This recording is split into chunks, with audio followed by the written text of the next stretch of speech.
Bonjour à tous les bien-aimés, frères et sœurs en Jésus-Christ. Soyez bénis dans le Seigneur. Je viens ici partager un enseignement que le Seigneur m'a mis à cœur depuis plusieurs jours. C'est un enseignement très important qui parle de la gestion des messages de Dieu. Comment gérer les messages de Dieu, comment gérer les avertissements de Dieu, comment gérer les songes et les visions que Dieu nous donne sur l'église.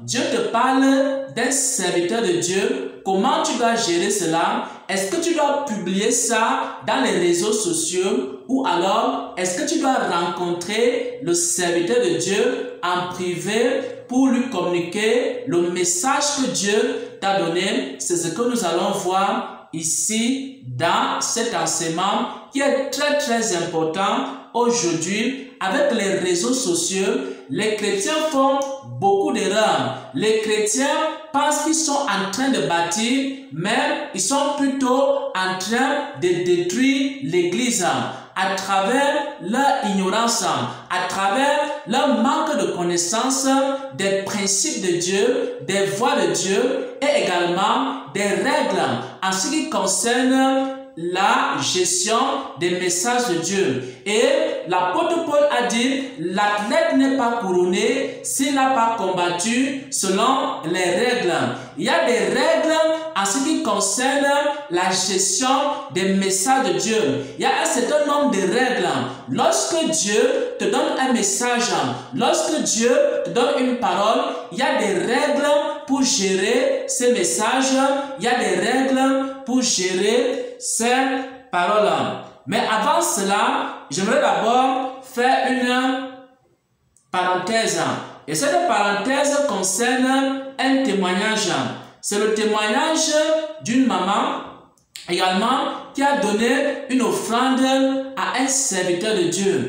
Et elle a donné cette offrande au serviteur de Dieu et ensuite elle a publié sur les réseaux sociaux que le serviteur de Dieu l'avait escroqué et que le serviteur de Dieu ne dit même pas merci lorsqu'elle donne l'offrande à ce serviteur de Dieu. Donc, elle a commencé à dire qu'elle va dénoncer les œuvres de ce serviteur de Dieu. C'est quelque chose qui m'a beaucoup fait mal, c'est quelque chose qui m'a beaucoup touché. Pourquoi? Parce que les chrétiens commettent beaucoup d'erreurs par ignorance.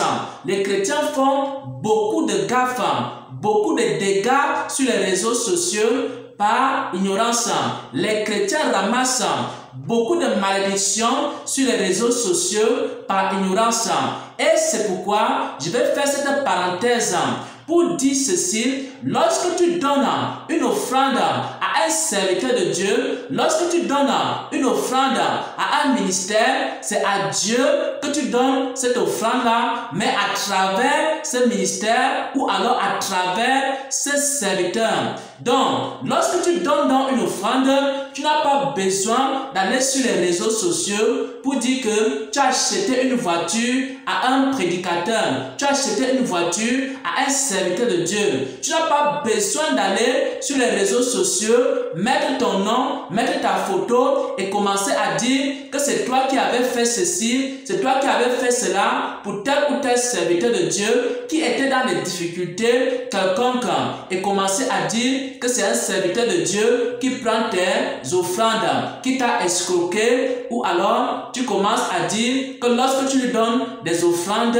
il ne dit même pas merci. Ça, c'est une grave erreur. Parce que le serviteur de Dieu n'est même pas obligé de prendre ton offrande.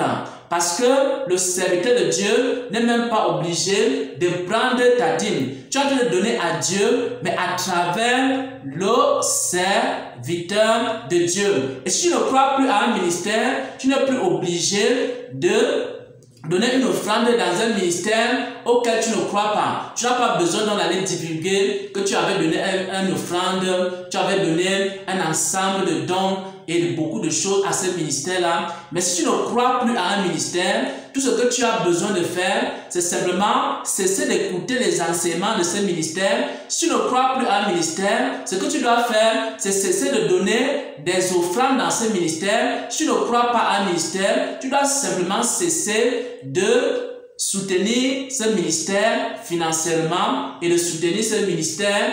Tu commences à prier simplement pour que le Seigneur puisse changer ce serviteur de Dieu et tu n'as pas besoin d'aller publier partout que tu as donné une offrande. Et maintenant, j'aimerais ici donc donner un petit enseignement en ce qui concerne la gestion des révélations de Dieu. Ce que le Seigneur m'avait montré. Le Seigneur m'avait expliqué ici que les révélations publiques, lorsque Dieu te donne un message pour un serviteur de Dieu, avant de le rendre public, il faut que ce soit sous son ordre.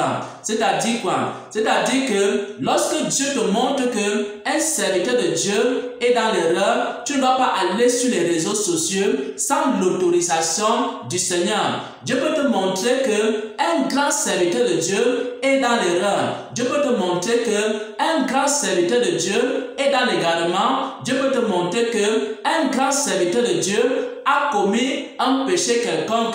Ce n'est pas à toi d'aller sur les réseaux sociaux sans l'autorisation de Dieu pour aller donner également cette révélation. Tu dois attendre que le Seigneur lui-même te dise que tu dois le faire, sinon tu ne le fais pas. Et le Seigneur m'avait enseigné cela dans un songe.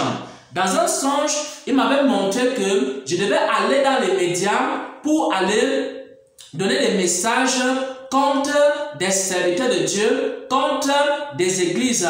Il y a maintenant des personnes qui étaient en train de me dire non, il ne faut pas aller dans les médias pour parler à mal de tel ou tel serviteur de Dieu. Dans le songe, j'étais en train de dire ceci, je ne suis pas en train d'aller par moi-même, je suis en train d'aller sous ordre du Seigneur. Que c'est le Seigneur lui-même qui m'a dit d'aller et que tout ce que je vais faire, c'est dire exactement ce que le Seigneur me demande de dire.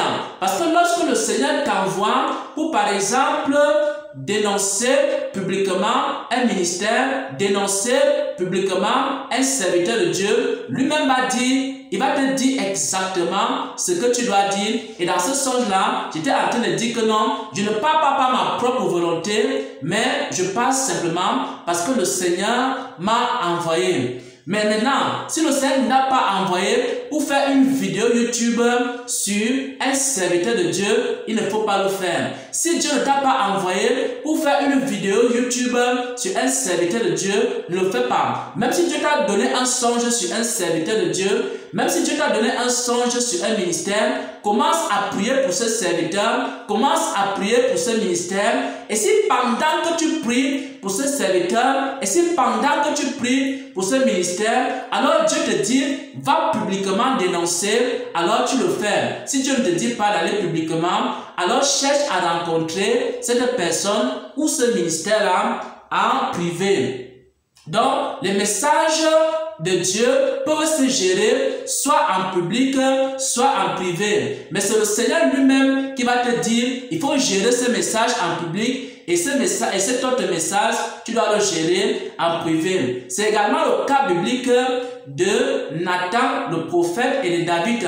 Lorsque David avait péché, David avait commis d'abord l'adultère avec la femme de l'officier. Ensuite, David a commis un meurtre parce qu'il a envoyé l'officier en première ligne pour que l'officier se fasse tuer. Donc, il avait commis l'adultère, grave péché, et également le meurtre, un autre grave péché. Et ensuite, Dieu était très en colère contre David.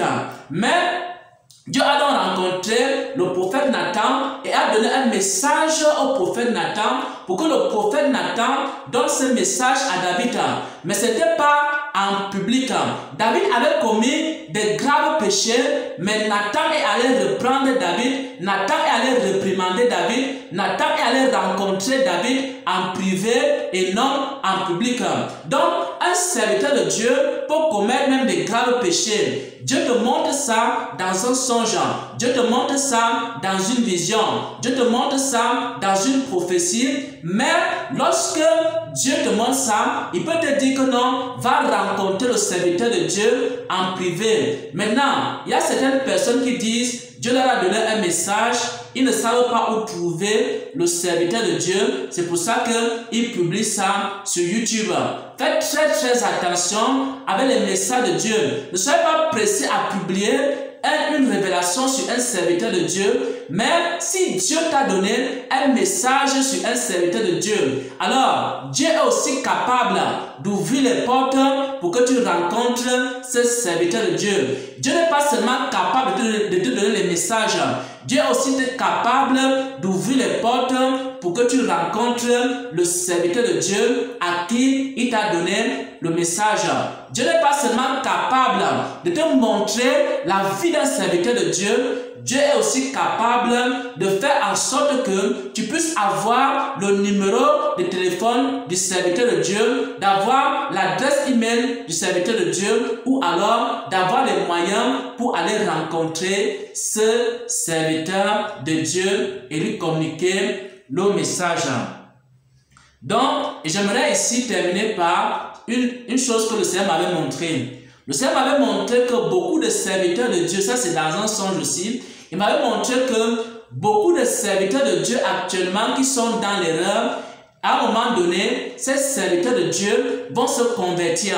Pourquoi? Parce qu'il y a beaucoup de calamités qui arrivent sur la terre, il y a beaucoup d'épreuves qui viennent sur la terre, et pendant que l'Église sera éprouvée, et pendant que le monde va passer par des épreuves, il y a certains serviteurs de Dieu qui étaient déjà sur le mauvais chemin, il y a certains de ces serviteurs de Dieu qui vont se repentir, ils vont reconnaître que leur doctrine était fausse, ils vont reconnaître que leur façon de faire le ministère était faux, ils vont reconnaître qu'ils étaient dans l'erreur et dans l'égarement, ils vont revenir maintenant au Seigneur. Et lorsque ces serviteurs de Dieu vont revenir au Seigneur, toi qui les critiquais, qu'est-ce que tu vas faire? Qu'est-ce que tu vas dire? Parce que Dieu a le pouvoir de relever ses serviteurs. Et c'est par là qu'on va terminer dans Romains 14 à partir du verset 4. Qui es-tu, toi qui juges un serviteur d'autrui? S'il se tient debout ou s'il tombe, cela regarde son maître. Qui es-tu, toi qui juges un serviteur d'autrui? S'il se tient debout ou s'il tombe, cela regarde son maître. Mais il se tiendra debout parce que le Seigneur a le pouvoir de le soutenir. Donc Dieu a le pouvoir de sauver ses serviteurs qui sont dans l'égarement. Dieu a le pouvoir de sauver ses enfants qui sont dans l'égarement. Et Dieu sauvera même beaucoup de ces chrétiens. Dieu sauvera beaucoup de ces serviteurs qui sont actuellement dans l'égarement. Pendant que le monde sera éprouvé, pendant que la terre sera éprouvée, pendant qu'il y aura beaucoup d'épreuves sur la terre, Dieu sauvera ses serviteurs au nom de Jésus-Christ. Amen.